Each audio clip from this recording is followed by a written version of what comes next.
Pour les forces de l'ordre, le fléau le plus difficile à combattre, ce sont sans doute les cambriolages. En France, on en compte un toutes les 3 minutes, plus de 211 000 rien que l'année dernière, un chiffre en hausse de 11%. Bouge pas! Bouge pas! Qu'est-ce que tu fais là-dedans? Tourne-toi! Tourne-toi! Ouais, de bravo, une interpellation à l'intérieur pour l'instant. Grenoble, en Isère. D'ordinaire, ces cambrioleurs expérimentés sont difficiles à attraper. Mais il arrive qu'ils commettent une petite erreur et que les policiers leur mettent la main dessus. Ce soir-là, Jérémy et ses collègues démarrent leur service de nuit. Ouais. Et très vite, la première urgence tombe. Un cambriolage en cours dans une entreprise de la banlieue de Grenoble.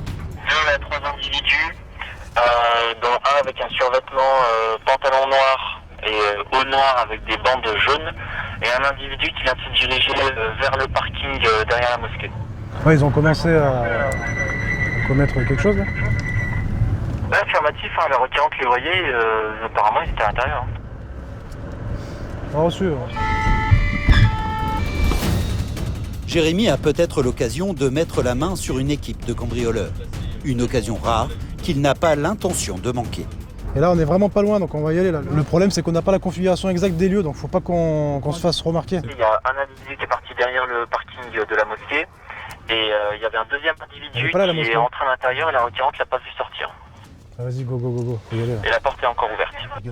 Allez, go. L'équipe arrive sur place. Le policier fait le tour du bâtiment. Attends, oh. Coupe tout, là.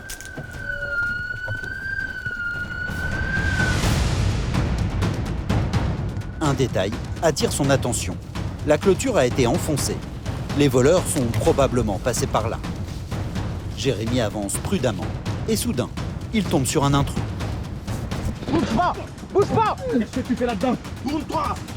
Tourne-toi! Ouais, de bravo, une interpellation à l'intérieur pour l'instant. Le témoin a affirmé avoir vu 2 individus. L'homme ne serait donc pas seul, son complice est peut-être encore à l'intérieur. Jérémy et ses collègues fouillent chaque recoin pour le retrouver.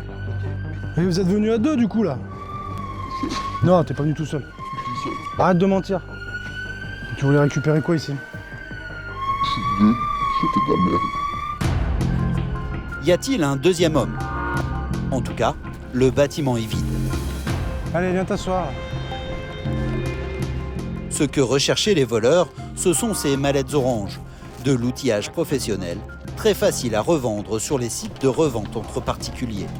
Les volets fractions là, qui arrivent souvent, on a parfois du mal parce qu'il y a toujours un temps de latence sur notre arrivée parce que c'est très rapide. Donc là, de l'interpeller dans ces conditions, avec la végétation, avec tout, en plein flagrant délit de volet fractions, c'est une bonne opération pour nous. Là, il va être placé en garde à vue. Selon ses antécédents, il peut être déféré directement devant un juge ou alors il va être reconvoqué par la justice. Et puis nous, parallèlement à ça, il y a une enquête qui va se mener.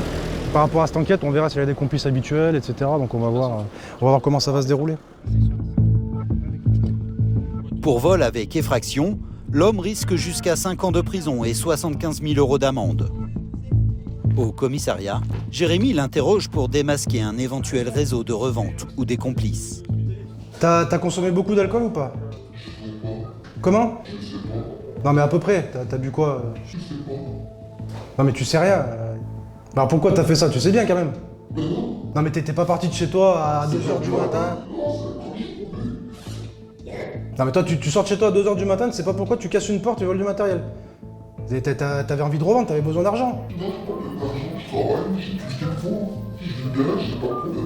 Non mais là c'est incohérent ce que tu nous dis là. Non mais attends, de me dire j'ai bu, je fais n'importe quoi, non c'est bon. On va pas faire un volet fraction dans une entreprise comme ça qui est programmée, où tu connais où il faut passer, casser des portes, parce que t'as bu de l'alcool, arrête ton cinéma. Comme souvent dans ce genre d'affaires, difficile de faire parler un suspect. Les policiers recherchent ses antécédents dans leurs fichiers, sans résultat. Et pourtant, il reconnaît lui-même qu'il n'en est pas à son coup d'essai. Il dit qu'il est connu, mais il le trouve pas au tage. Oui, il a donné un faux nom. On va regarder, mais on trouve à chaque fois. On a pas mal de techniques, mais là on peut pas toutes les dire, mais on trouve l'identité systématiquement. Les policiers finiront par retrouver son identité. L'homme, déjà connu pour vol et recel, sera jugé dans quelques mois.